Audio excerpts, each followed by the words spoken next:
se bat depuis 2010 peut-être qu'il a commencé chez les amateurs. Quand même beaucoup d'expérience, double champion chez TKO.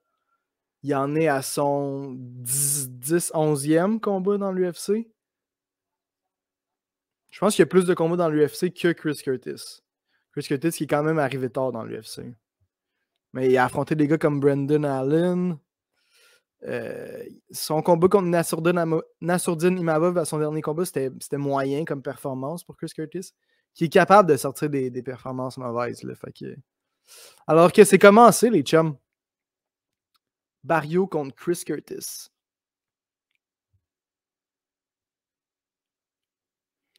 Chris Curtis qui prend le centre de la cage. Barrio qui est un petit peu le dos contre la cage. Curtis, c'est pas le plus gros power striker ever, mais faut faire attention pour ce genre de choses aussi quand même. C'est vraiment Curtis qui réussit à amener Barrio dans un coin. Là. Barrio qui réussit à bouger juste assez, là, mais pas de frappes nécessairement qui sont lancées, là, mais beaucoup de contrôle de la cage par Curtis pour commencer le combat. Barrio qui va devoir utiliser ses coups de pied, là, je l'ai mentionné, là, mais ça va être... alors que c'est Curtis qui en lance un, là, mais c'est quelque chose que Barrio a dans son sac à outils, là, les coups de pied.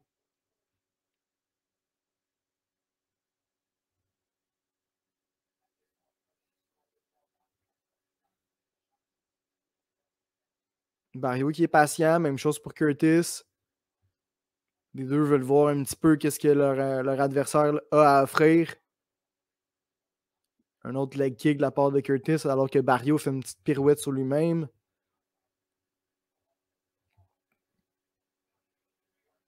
Barrio qui prend un petit peu le centre de la cage maintenant. Si Barrio peut mettre la pression, c'est vraiment... il est dans son élément, là. Barrio qui n'a toujours pas lancé de coup jusqu'à date. Lance un coup de pied au corps.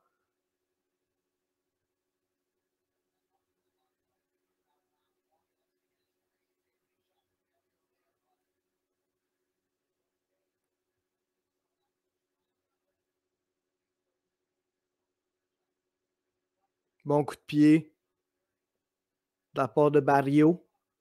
Changement de niveau. Je pense pas que Curtis craint nécessairement les amener au sol de Barrio et vice-versa.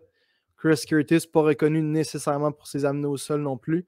Donc c'est vraiment un combat de striker. Je pense voir un peu de clinch, un petit peu de contrôle contre la cage, mais rien de trop genre lutteur qui veut trop de contrôle. C'est vraiment deux strikers. Là. Puis jusqu'à maintenant, à moitié du premier round, pas de choix de donner l'avantage à Chris Curtis, même si c'est très léger comme avantage. Lancer plus de coups, toucher plus la cible, contrôle plus la cage. Là, Barrio commence à lancer un petit peu plus ses coups.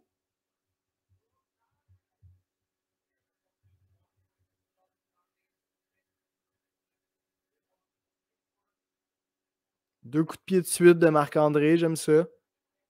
Bas, peut y aller bas, commencer bas, puis tu montes. Et voilà, au corps. Curtis qui a essayé de rentrer à l'intérieur, Barrio qui semble avoir touché. Donc ça, c'est bon. Si Curtis veut pénétrer, là, vu que Barrio est un petit peu plus grand, Barrio doit le faire payer. Ce qu'il a fait lors de la première tentative de Curtis, donc j'aime ça, c'est bon. Barrio qui se défend très bien là, en deuxième moitié de premier round.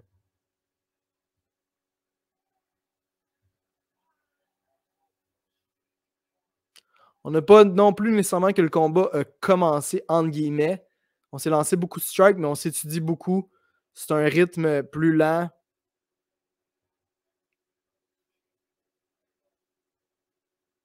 Curtis qui justement tourne le dos, recule. Genre en invitant Barrio à foncer vers lui, j'imagine. Curtis qui est reconnu pour être un counter-striker, justement. C'est une bonne approche de Barrio. Là. Si Curtis s'attendait à un Barrio qui lui fonce dessus puis qu'il y a face à un Barrio qui est plus patient puis qui attend, il va se poser des questions, c'est sûr.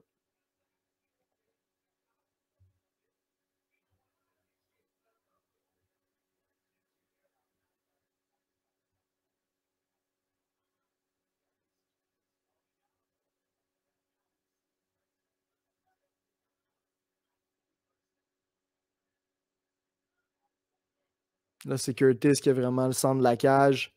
Barrio qui se retrouve à 5-6 pieds de l'octogone.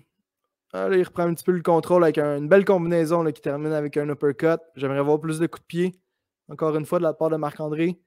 Alors que justement, le Curtis semble prendre ses aises. Là, voit que Marc-André était peut-être un petit peu hésitant. Curtis, il va de l'avant. Il va d'un double jab en southpaw. Revient en orthodoxe. Alors que le premier round se termine. À l'avantage de Chris Curtis. 19 Chris Curtis, c'est sûr.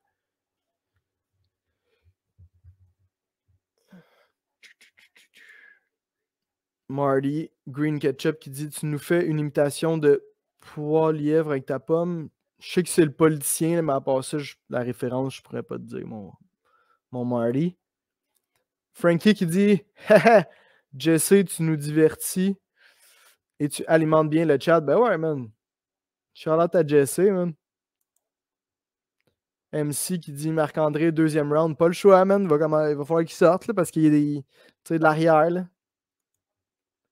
Barrio travaille bien. Il est patient. Ça a bien sorti au deuxième. À la deuxième moitié du premier round, je veux dire.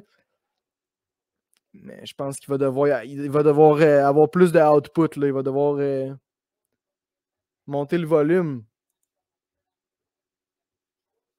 Jesse qui remercie François. Beaucoup d'amour, beaucoup de respect sur ce chat. Shout out à nous tous. That's fucking right, baby. Alors que le deuxième commence, Curtis qui continue comme il a terminé le premier, qui fonce. Double jab. T'en sors pas. Plus compliqué pour Barrio, là, alors que Chris Curtis est gaucher. Kick punch de la part de Barrio qui est un petit peu hésitant. Là. Est-ce que c'est l'ampleur du. Ah, ce kick punch-là a eu plus de bon sens. Coup au corps, uppercut dans le clinch, c'est ça. Ça, c'est le Marc-André qu'on connaît. Là. Ça, c'est des strikes qu'on reconnaît chez Barrio. Les mains qui touchent, par contre, chez Curtis, là, ça fait reculer Marc-André. Marc-André qui doit pas reculer autant que ça. Là, il doit continuer d'avancer.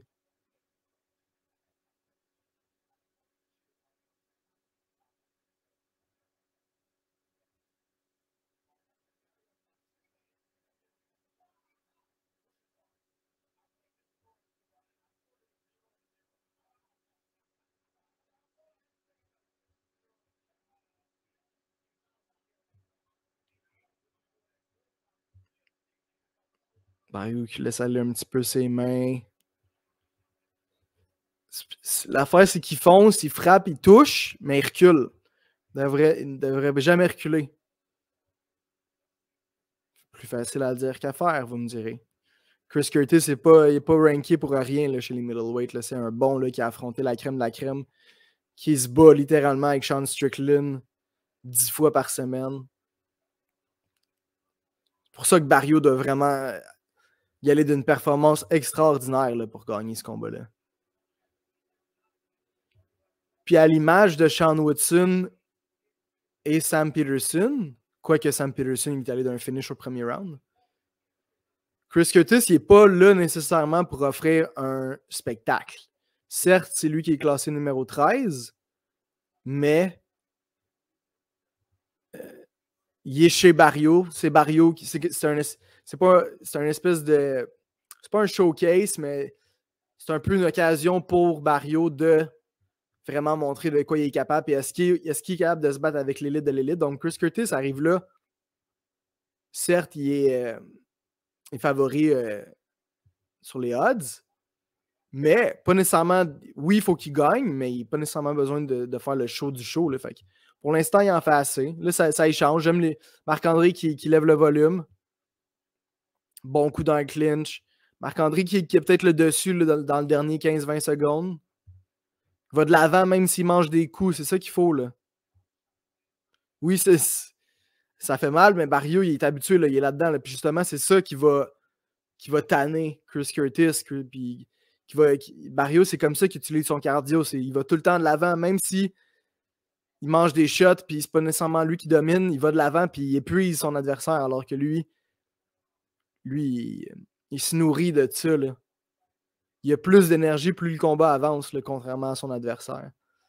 Donc, doit utiliser son cardio comme une arme. Les coups de pied, ce qui fait bien, honnêtement, il kick beaucoup plus que Chris Curtis, surtout au deuxième round. Puis là, il va de l'avant, il recule plus. Là. Barrio a vraiment la machine est partie, alors qu'il reste 1 minute 15 au deuxième round. C'est une bonne chose, là, honnêtement, parce qu'il peut gagner le deuxième, puis il peut très bien gagner le troisième. Donc, j'aime beaucoup ce que je vois. Un bon coup de pied. Frappe beaucoup au corps. C'est ça qui va épuiser Chris Curtis. Là. Chris est en forme, il sort les bons coups, uppercut. Là, les counter-punch qui commencent à rentrer, vu que Barrio est plus souvent, il est plus à risque d'être frappé, Curtis y en profite, mais c'est normal. Ça vient avec le paycheck.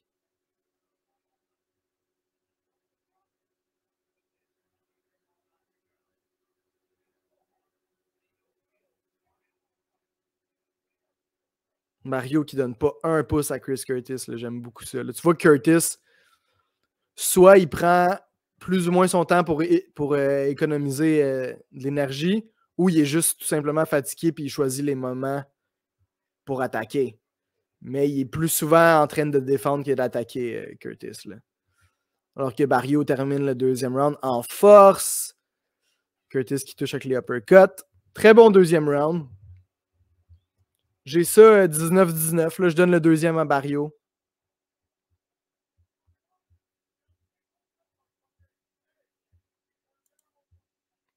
Merci Marty Ketchup, man. J'apprécie. Merci à tous vous d'être dans le chat en ce moment pour ce fou combat entre Marc-André Barrio et Chris Curtis, tel qu'attendu. Bon deuxième round de Barrio. Là. Il a peut-être commencé le deuxième un petit peu trop comme le premier, là, mais après juste une minute, là, il a commencé à faire les bonnes choses puis finir le round en force pour, selon moi, aller gagner le deuxième. Là. Ça peut être 1-1 dit Ben Beauchamp. Je pense que c'est 1-1. Le deuxième à Barrio, on est d'accord, Jesse. Il doit continuer d'aller de l'avant, c'est ça sa recette. Exactement. Il va manger des coups, mais il faut qu'il soit prêt à ça. Chris Curtis n'a pas la plus grosse force de frappe de la division, loin de là. Donc, il peut se permettre de manger quelques coups. Faire quand même attention. Mais doit à tout prix aller de l'avant, ne pas reculer. Échanger coup pour coup contre Chris Curtis. C'est comme ça que Barrio il va gagner. Alors que le troisième round est commencé. De belles échanges dans le clinch. Bon coup de pied de Marc-André qui aime beaucoup le kick punch. Gracieuseté, Henri Ouf. École Henri Ouf.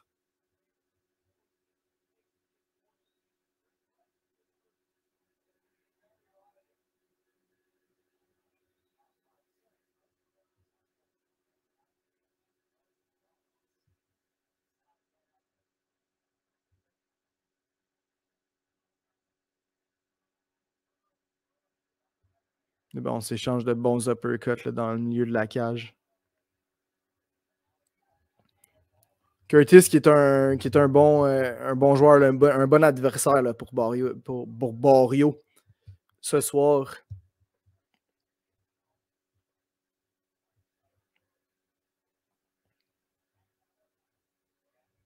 Il est vraiment pas venu perdre Chris Curtis. Là. Surtout que Sean Strickland, son partenaire d'entraînement, se bat pour une ceinture. Là. Gonflé à bloc, Chris Curtis. Donc, juste simplement le fait que Barrios puisse échanger comme ça avec un gars ranké dans les middleweights, c'est vraiment intéressant à voir là, pour la suite de la carrière de Barrio. Advienne que pourra dans ce combat-là. S'il va chercher une victoire et il est ranké, c'est fantastique. Je le vois, le Barrio, affronter Jack Hermanson. Je le vois affronter les autres middleweight. Là. Je sais pas si Imavov, Nassourdine Imavov, c'est... Je pense que oui, man. Mais bref, on n'est pas rendu long. On est encore dans le combat contre Chris Curtis, mais j'aime beaucoup la performance de Barrio jusqu'à maintenant.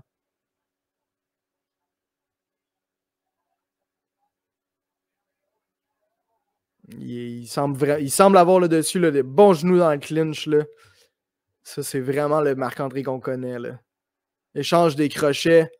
Curtis qui a le dos contre la cage, mais s'éloigne immédiatement. Je pense que Curtis craint ce genre de clinch contre Marc-André Barriault.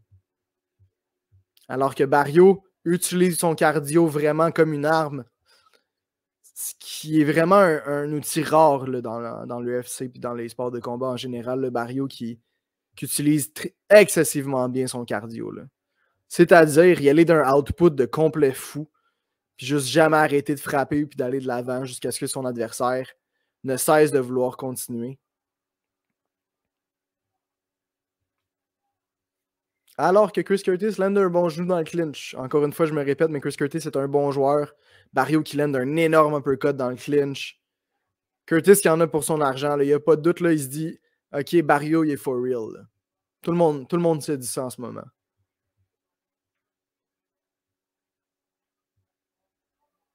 Incroyable performance de Marc-André Barriault qui mange des coups de coude. Chris Curtis s'est mal lui lancer des coups de coude depuis la fin du deuxième et quelques-uns ont touché la cible. Là.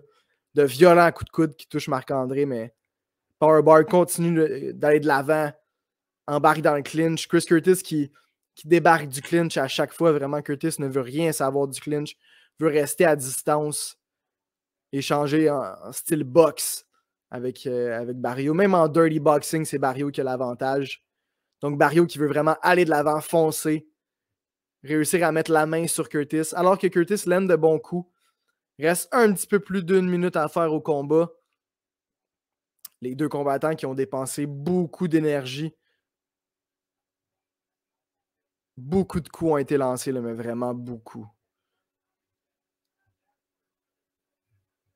Je pense que le combat est prenable pour Barriault jusqu'à maintenant, là, honnêtement. Là, c'est un petit peu libre dans l'air. Le troisième round qui est chaudement disputé.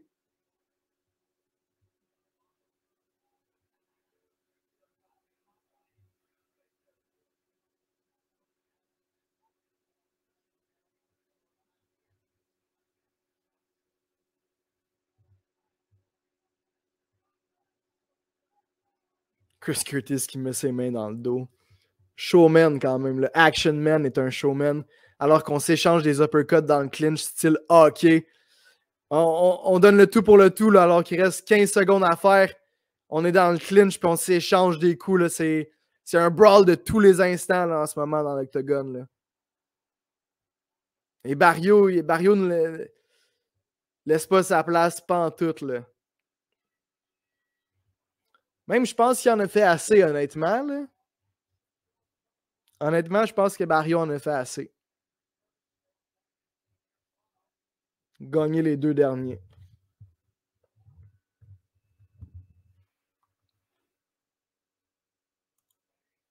Ça va prendre des kicks au troisième. Il y en a eu beaucoup au début du troisième, ce qui a été vraiment, comme on peut voir là en ce moment sur les reprises, les kick punch ont vraiment bien été pour Marc-André. Mais vers la fin, on a laissé faire les coups de pied pour s'échanger des patates dans le clinch, des coups de genoux, des crochets. Un petit peu moins de coups de pied vers la fin du troisième. Powerbar va te sauver l'honneur du Québec. C'est déjà fait selon moi. Peu importe le résultat, mais imagine une victoire. Imaginons une victoire, une entrée dans le top 15 pour Marc-André. C'est vrai, les clinches à Barriault, c'est vrai. C'est fucking vrai, man. Chris Curtis l'a vécu à soir, man. Let's go, Don B. C'est serré en tas, mon Ben, man.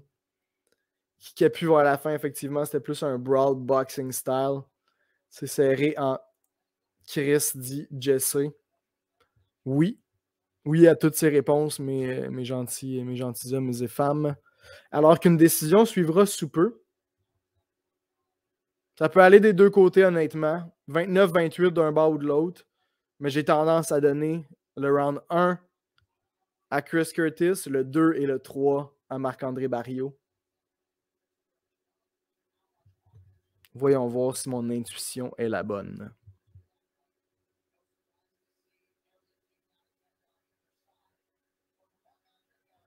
Alors que Curtis et Barriault discutent dans l'octogone. L'arbitre intervient, s'impose entre les deux combattants et décision en suit. Bruce Buffer.